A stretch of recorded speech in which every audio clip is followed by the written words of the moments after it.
Hi అండి. ఈరోజు recipe వచ్చేసి చికెన్ పికిల్. చాలా బాగుంటుందండి. ఒక్కసారి చేసి పెట్టుకుంటే 3 నెలలు కానీ హ్యాపీగా తినవచ్చు.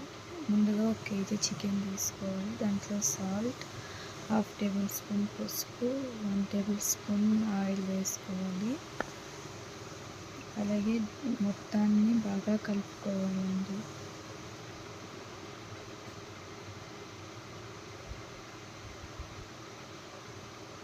అసలు ఇంట్లో వాటర్ వేయకోకుండా మూత పెట్టుకొని ఉడికించుకోవాలి. మన చికెన్లో ఉండే వాటరే చాలా అండి, ఎక్స్ట్రా వాటర్ అవసరం లేదు. చికెన్ కుక్ అయ్యేటలకే ఇందులోకి మసాలా ట్రై చేసుకుందాం.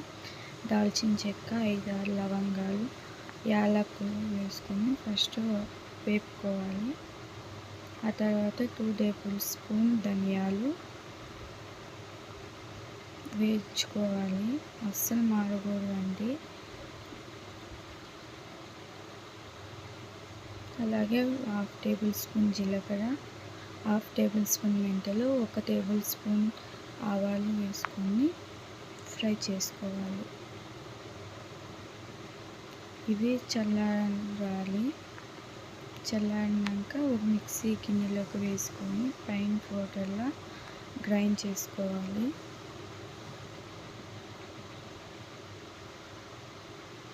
చూసారా, చికెన్ పికిల్లో మసాలా రెడీ అయిపోయింది. ఇప్పుడు చికెన్ చూసుకుందాం. చూసారా, చికెన్లో వాటర్ ఎలా ఊరాయో. ఈ వాటర్తోనే చికెన్ మొత్తం కుక్ చేసుకోవాలి. చూడండి వాటర్ ఎలా ఉన్నాయో. మూత పెట్టుకొని కలుపుకుంటూ ఉడికించుకోవాలి. చూసారా, ఇక్కడ అస్సలు వాటరే లేవు. మనం ముందుగా వేసిన ఆయిల్ మాత్రమే ఉంది. చికెన్ ముక్క ఉడికిందో లేదో చూద్దాం. చూడండి, చికెన్ ముక్క కానీ స్మూత్గా బాగా ఉడికింది.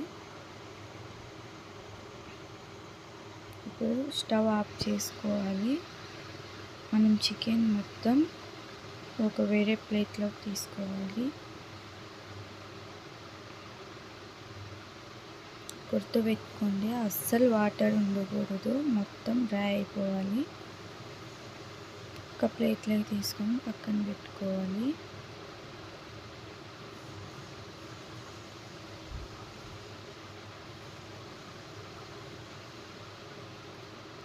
ఇక్కడ 1 కప్ ఆయిల్ వేసుకోవాలి. అంటే 250 ml ఆయిల్. అలాగే 1 టేబుల్ స్పూన్ అల్లం వెల్లుల్లి పేస్ట్. ఇవి ఫ్రై అయ్యాక మనం ముందుగా కుక్ చేసుకున్న చికెన్ వేసుకోవాలి.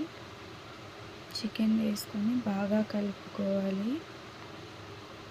ఎక్కువ కలపకూడదు, చికెన్ వల్ల ఎక్కువ కలపకూడదండి, గుర్తుపెట్టుకోండి. చూసారా, కొంచెం కలర్ చేంజ్ అయింది కదా చికెన్. లైట్ గోల్డెన్ కలర్ వచ్చింది చికెన్. ఇంకా కొంచెం కుక్ చేసుకోవాలి. చూడండి, చికెన్ అయితే ఆల్మోస్ట్ రెడీ అయిపోయింది. మళ్ళీ ఎక్కువ కుక్ చేసుకుంటే ముక్క అనేది గట్టి పడుతుంది. ఇలా ఉన్నప్పుడే పక్కకు తీసుకోవాలి. స్టవ్ ఆఫ్ చేసుకున్నాక 1 table spoon salt, 2 table spoon కారం, మనం ముందుగా గ్రైండ్ చేసుకున్న మసాలా వేసుకొని బాగా కలుపుకోవాలి.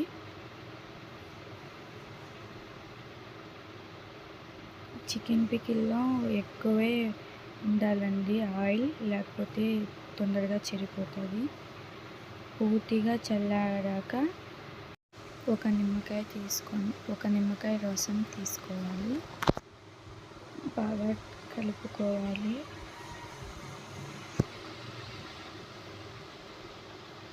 ఇప్పుడు వేరే ఒక గిన్నెలో తీసుకొని కనీసం 2-3 రోజులు ఊరనివ్వాలి. ఆ తర్వాత తీసుకొని తింటే ఆ టేస్టే వేరండి.